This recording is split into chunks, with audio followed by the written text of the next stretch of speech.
하루는 유튜브를 통해서 유영만 교수라는 분의 강연 영상을 한번 보게 되어졌습니다. 영상 제목이 재미있었습니다. 인생을 바꾸고 싶다면 만나는 사람을 바꿔라 라는 제목이었어요. 더 특이했던 점은 뭐냐면 이분이 쓴 책 제목이 뭐냐면 이런 사람 만나지 마세요 라는 특이한 제목이었습니다.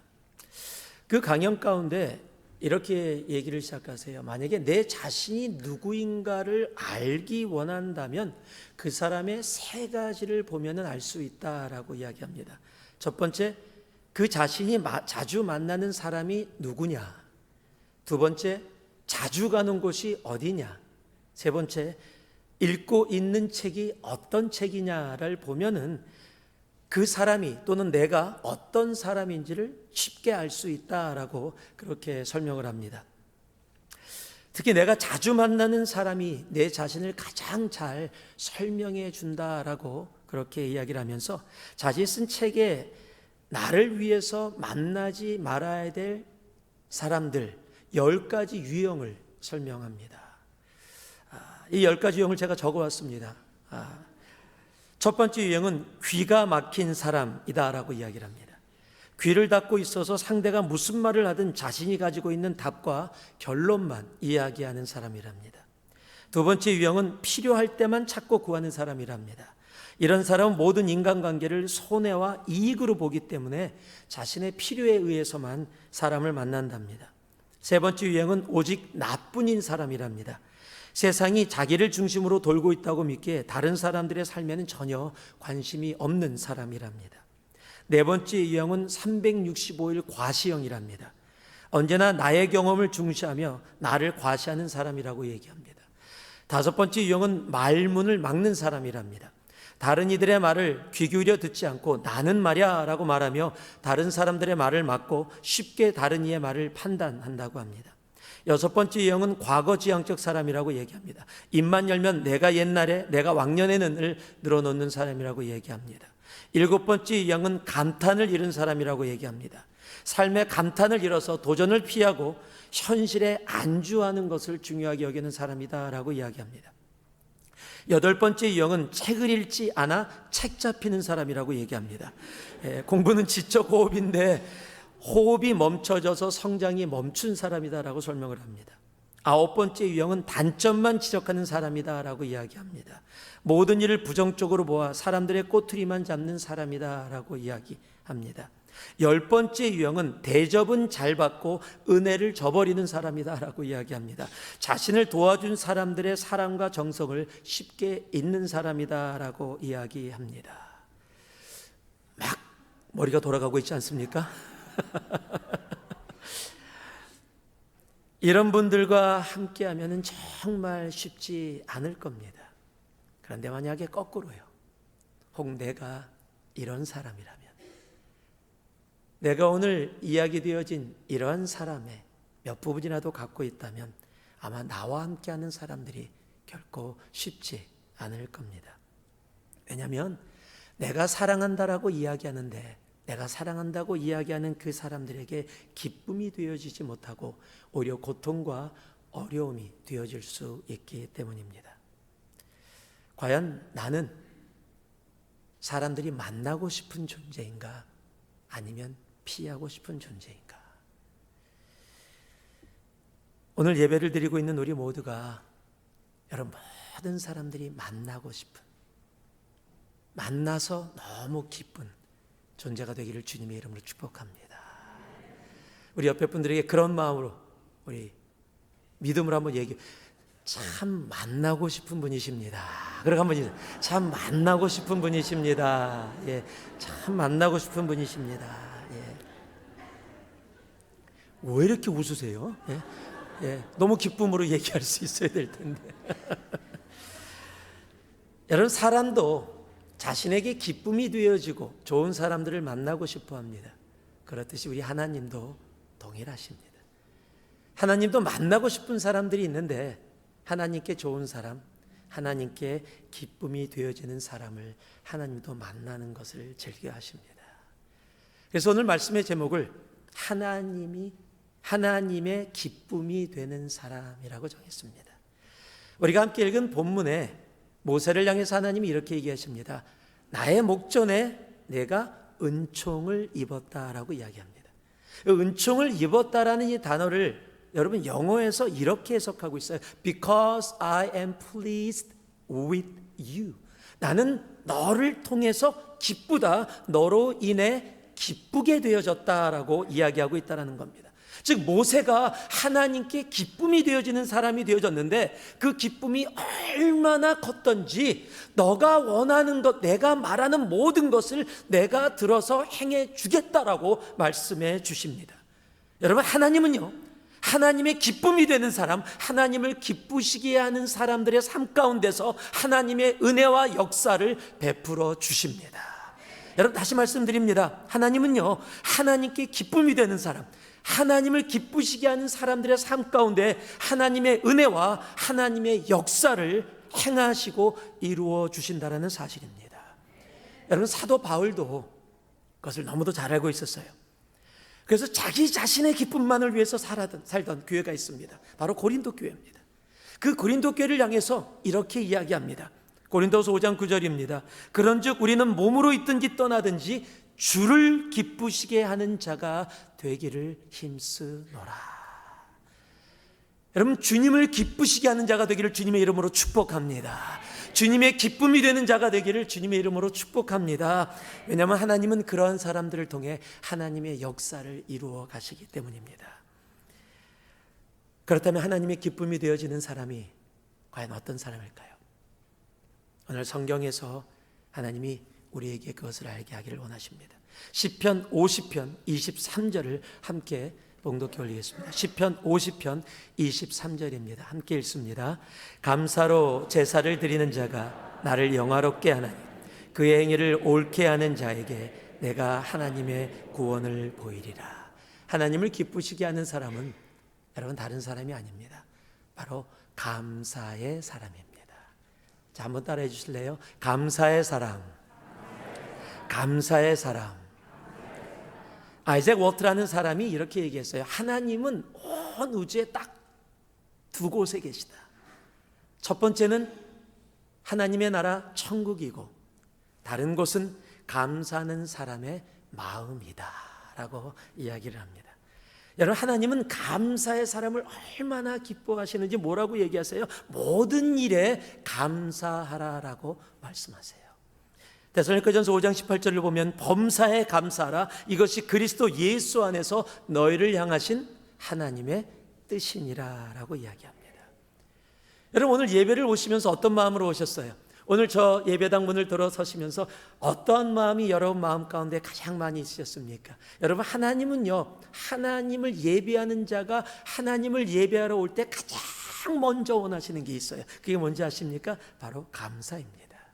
여러분 시편 100편 4절을 보면은요, 감사함으로 그 문에 들어가며 찬송함으로 그의 궁전에 들어가서 그에게 감사하며 그의 이름을 송축할지어다.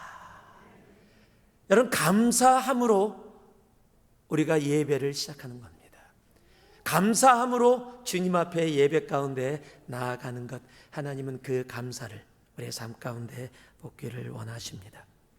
왜냐면요, 하나님이 감사의 사람을 기뻐하는 이유가 있습니다. 그것은 감사는 바로 하나님이 우리의 삶 가운데 어떠한 환경이든지 하나님은 나의 하나님 되십니다를 인정하는 것이 감사이기 때문이에요. 여러분 환경과 상황, 어떠한 상황에서도요, 환경과 상황을 넘어서 하나님의 은혜를 기억하고 하나님이 하나님 되심을 인정하는 모든 삶의 한 모습 한 모습이 바로 감사이기 때문입니다. 여러분 그래서 하나님은 감사의 사람을 기뻐하시는 거예요. 여러분 하나님이 감사의 사람을 기뻐하신다면 하나님은 어떤 사람을 별로 기뻐하지 않으실까요? 간단하죠. 불평불만의 사람이라는 사실입니다. 왜냐하면 불평이 뭡니까?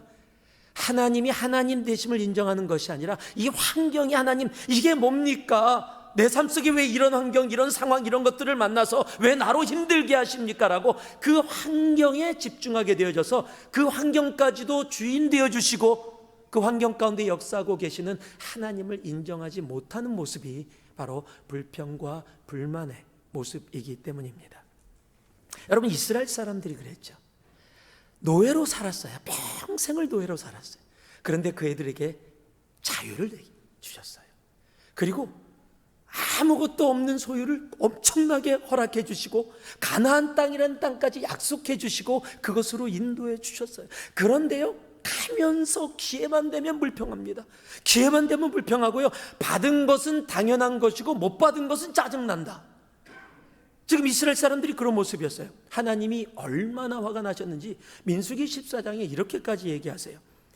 그들에게 이르기를 여호와의 말씀에 내 삶을 두고 맹세하노라. 너의 말이 내 귀 하나님 귀에 들린 대로 내가 행하리니 너희 시체가 광야에 엎드려질 것이요 너희 중에 20세 이상으로 계수된 곧 나를 원망한 자 전부가 여분네의 아들 갈렙과 눈의 아들 여호수아 외에는 내가 맹세하여 너희에게 살게 하리라 한 땅에 결단코 들어가지 못하리라.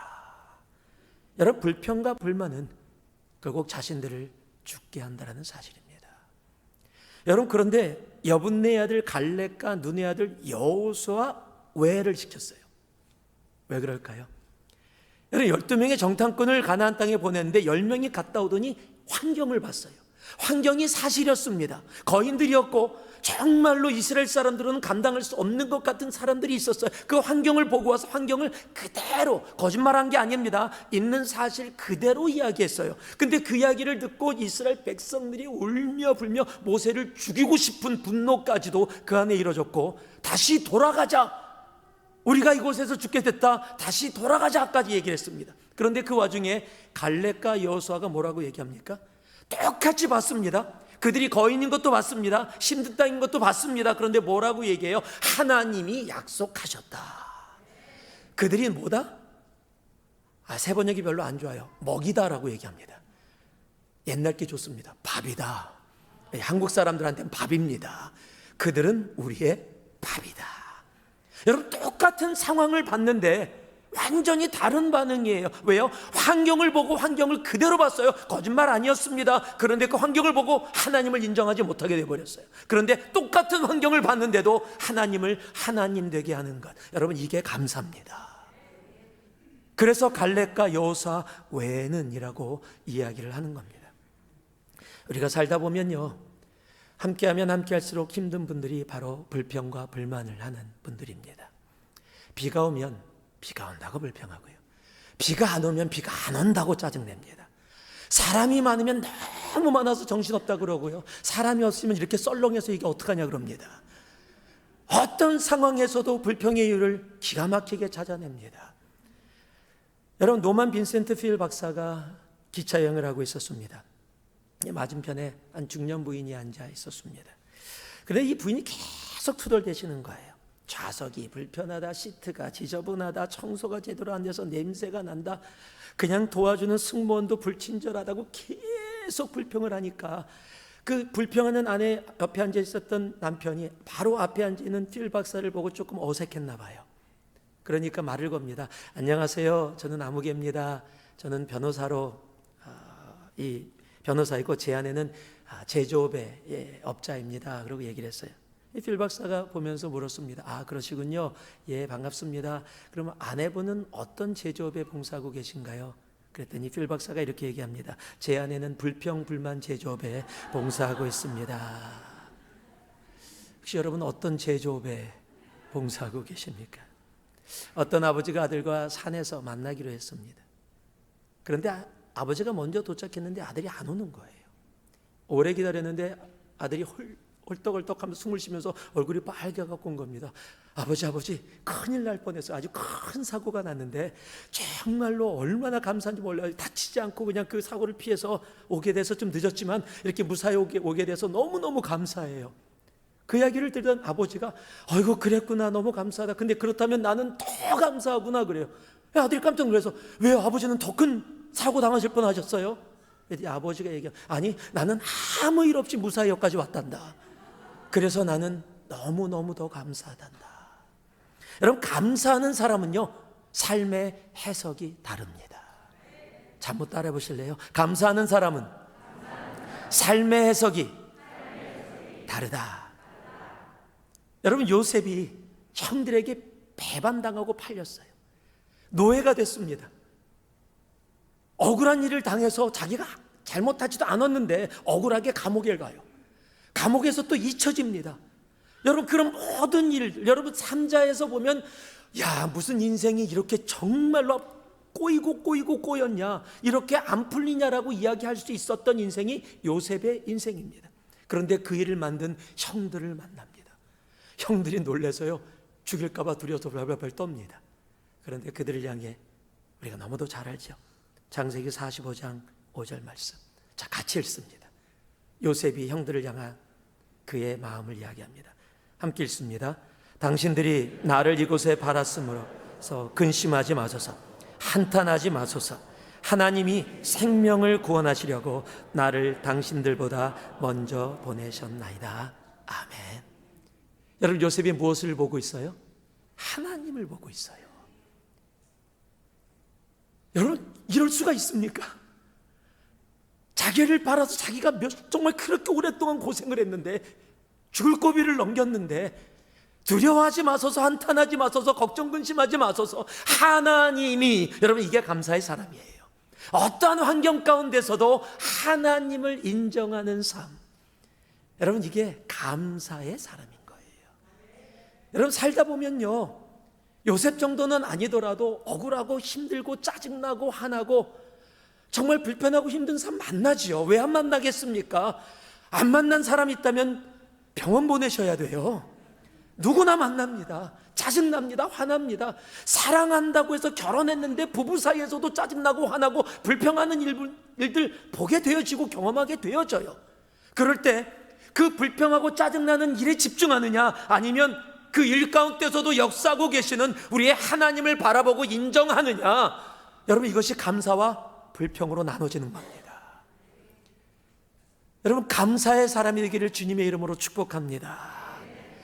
여러분, 세상에서 성공한 사람의 이야기를 분석한 사람이 이렇게 얘기했어요. 그 분석하고 내린 결론이 뭐냐면요, 세상은 성공한 사람들의 이야기가 아니더라, 감사의 이야기더라 라고 얘기를 해요. 여러분, 똑같은 상황을 만나도 내가 감사할 수 있는 것, 그것은 환경이, 아유, 저 사람은 문제가 1밖에 안 되니까 나는 문제가 10이라서 불평하는 거지, 나도 1 정도면 불평하네. 아니요, 1, 10 상관없습니다.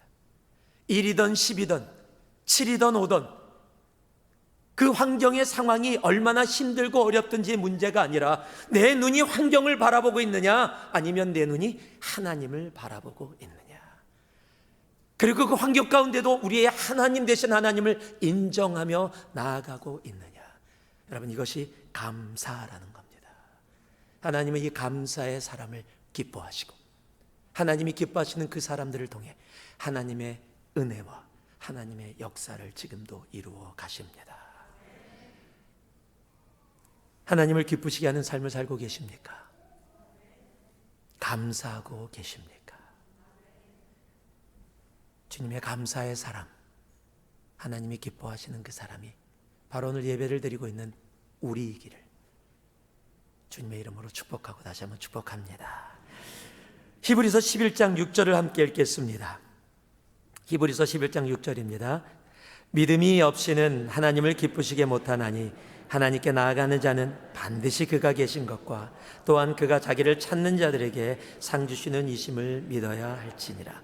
너무 확실하게 얘기하죠. 믿음이 없이는 하나님을 기쁘시게 못한다. 그러니까 믿음이 하나님을 기쁘시게 하는 겁니다. 즉, 하나님이 그걸 기쁘시게 하는 사람은 어떤 사람입니까? 자, 따라해 주세요. 믿음의 사람. 믿음의 사람. 여러분, 하나님은 믿음을 우리들의 삶 가운데 보기 원하시고, 그 믿음을 봤을 때 우리를 믿음의 사람이라고 이야기해 주십니다. 우리는 아브라함을 믿음의 조상이라고 이야기합니다. 하나님이 아브라함을 믿음의 조상이라고 이야기하면서 그를 향해서 너는 의다라고 얘기해요. 세상에 의인은 없나니 하나도 없다라고 이야기하는데, 하나님은 아브라함을 향해서 의로 봤다라고 이야기를 합니다. 그런데 의로 보게 된 그 이유가 단 하나입니다. 바로 믿음이라는 거예요. 근데 어떤 상황에서 그런 일이 벌어졌느냐? 창세기 15장 보면 하나님이 아브라함을 데려다가 이렇게 얘기합니다. 하늘을 우러러 무뼈를 셀 수 있나 보라. 또 그에게 이르시되 내 자손이 이와 같으니라.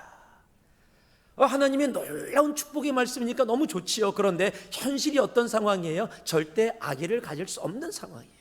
세상은 불가능이라고 했고 자신도 그렇게 생각하고 있었고 한 번도 소망을 가져본 적이 없는 상황이에요. 이거는 도저히 이루어질 수 없는 상황이에요. 그 상황 속에 하나님이 불가능하다고 여태까지 생각하고 아니라고 생각하며 살아왔는데 하나님이 축복의 말씀을 해주시는데 아브라함을 통해서 자손들이 생길 거라는 거예요. 그런데 성경은 아브라함이 고민했다. 이게 무슨 소리야, 황당하게. 그렇게 안 기록되어 있습니다. 6절에요. 아브라함이 여호와를 믿으니. 간단합니다. 아브라함이 여호와를 믿으니 여호와께서 이를 그의 의로 여기시고. 여러분, 하나님이 의로 여기시는 믿음이 오늘 우리 안에 있기를 예수 그리스도의 이름으로 축복합니다. 왜냐하면 우리가 살고 있는 이 시대는요, 정말 믿음이 없어요. 믿음이 없어도 너무 없어요.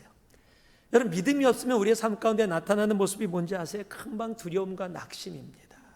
금방 생겨요. 믿음이 없으니까 조금만 세상의 소리에도 흔들리고 정말 바람에 흔들리는 파도와 같이 흔들려지는 우리들의 인생을 살아가게 됩니다. 1899년에서 1902년 사이에 이루어진 아프리카에서 이루어진 전쟁이 하나 있습니다. 영국과 아프리카에 살고 있었던 네덜란드계 보어족이라는 족이 있었는데 그들과의 전쟁입니다. 그래서 이 전쟁을 보어전쟁이라고 역사는 기록하고 있습니다. 그런데 이 전쟁 중에 아주 특이하게 죄목으로 유죄를 받은 사람이 한 명이 있습니다. 그 죄목이 뭐냐면요, 낙담시키는 자. 그게 죄명이에요. 근데 왜 그랬냐면 영국군이 쳐들어오니까 군인들 사이 영국군이 얼마나 강합니까? 네덜란드 보호족이 방어가 힘들어지는데 한 사람이 다니면서 적이 얼마나 강한지 우리가 방어할 수 없다라고 이야기하고 도시는 필경 정령될 것이라고 막 얘기하고 다닌 거예요. 우리는 절대 적군을 이길 수 없어. 우리는 질 건데 이래갖고 뭐해 그러고 다니니까 그 이야기를 들은 사람들이 낙담하고 두려워서 도망가기 시작했어요. 그래서 그 사람을 잡아다가 법정에 세웠는데 낙담시키는 자, 낙담시키는 죄로 유죄를 선포했다라는 겁니다. 여러분, 지금도 동일합니다.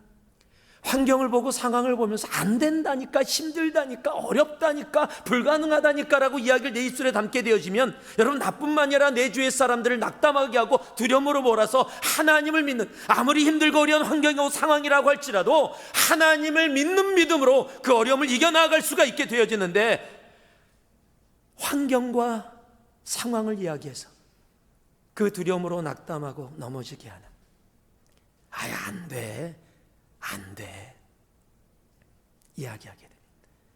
여러분, 그것은 하나님이 원하시는 모습이 아니라는 겁니다. 하나님은 지금도 믿음의 사람을 찾고 계십니다.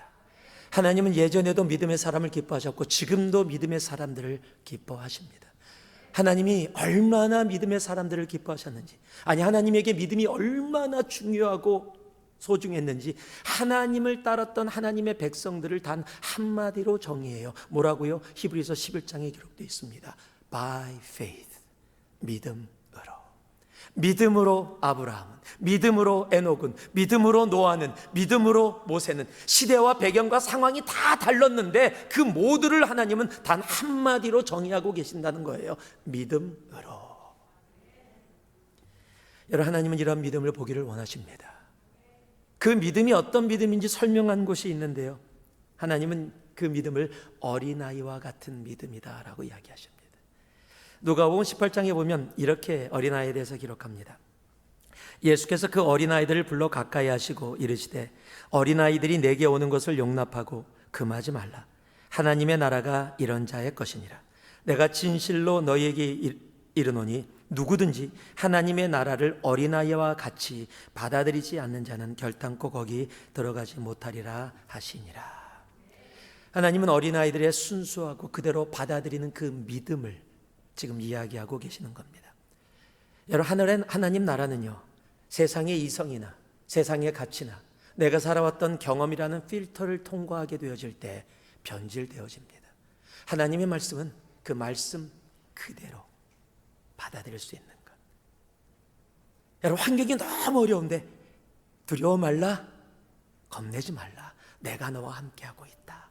그 한마디가 나에게 위로가 되고 힘이 되고 용기가 돼서 환경은 하나도 안 변했는데 나는 믿음으로 설 수 있는 모습. 여러분, 그것이 지금 성경이 이야기하는 어린아이와 같은 그 믿음이라는 사실입니다. 어린아이들은요, 계산하지 않거든요. 따지지 않거든요. 있는 모습 그대로 받아들이거든요.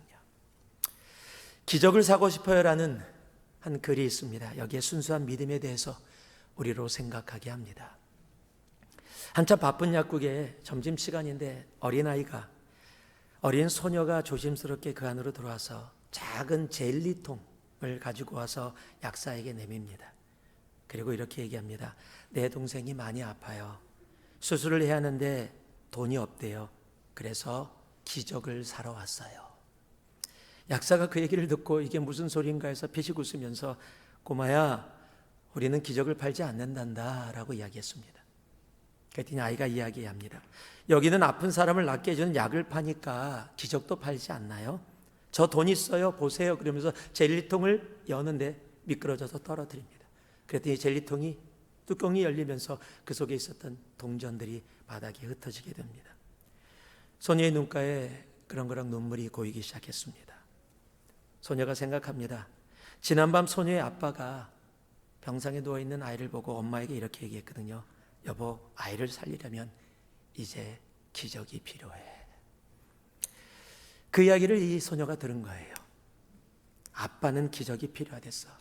내가 기적을 가져가면 그러면 내 동생 낳을 수 있어. 그러면서 떨어진 동전을 줍고 있는 소녀에게 한 남자가 다가갑니다. 그리고 이렇게 얘기합니다. 울지 마라 꼬마야, 동생이 많이 아프니? 그랬더니 소녀가 대답합니다. 머릿속에 나쁜 게 살고 있대요.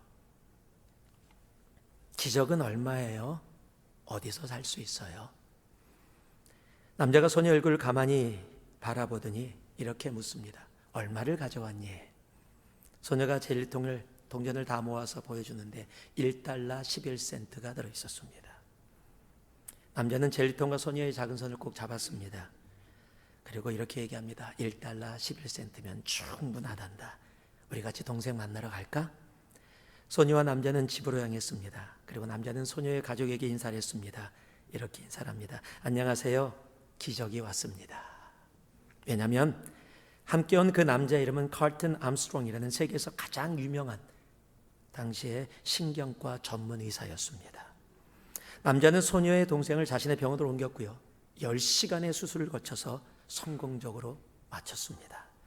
소녀의 부모가 너무 감사하며 울면서 감사를 하는데요. 이렇게 선생님, 이 은혜를 어떻게 갚아야 합니까? 그랬더니 칼튼 암스트롱의 의사가 이렇게 얘기합니다. 저는 1달러 11센트를 이미 받았습니다. 게다가 꼬마가 아끼는 젤리통까지 받았으니 그걸로 충분합니다. 이야기는 만들어진 얘기가 아닙니다. 실화입니다. 칼튼 암스트롱 박사가 경험했던 실화입니다. 기적을 살 수 있었다고 믿었던 소녀의 믿음이 그의 삶 속에 현실이 되어졌던 겁니다. 꼬마니까, 어린아이니까 그렇게 할 수 있었겠지라고 이야기할지 모르겠어요. 여러분, 성경은요, 어린아이여야 천국에 간다, 어린아이여야 하늘나라가 그들의 것이다라고 얘기하고 있지 않고요, 어린아이와 같은 걸 얘기하고 있다는 거예요. 나이가 들어가면서 자라면서 세상 것을 다 삶에다 집어넣어서 하나님도 그 내 세상의 경험과 이성과 가치로 필터를 다 통과시켜서 이건 아니지, 저건 아니지, 이건 말이 안 돼, 내 경험으로 보니까 아니야, 이성으로 보니까 아니야, 현실의 상황 속에서 아니야 라고 이야기하는 그러한 모습이 아니라, 그러한 필터가 하나도 존재하지 않고 하나님의 말씀이 그대로 내 삶 속에 들어와 받아들여지는 것.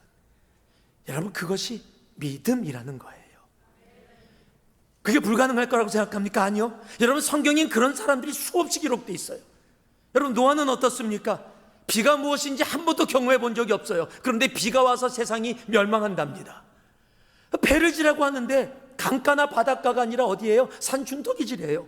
그것도 사이즈가 장난이 아닙니다. 거의 100년에 가까운 시간을 만들어야 간신히 만들 수도 있는데, 배를 움직이려면 노가 있어야 되는데 노도 없고, 배가 방향을 바꾸려면 키가 있어야 되는데 키도 없어요.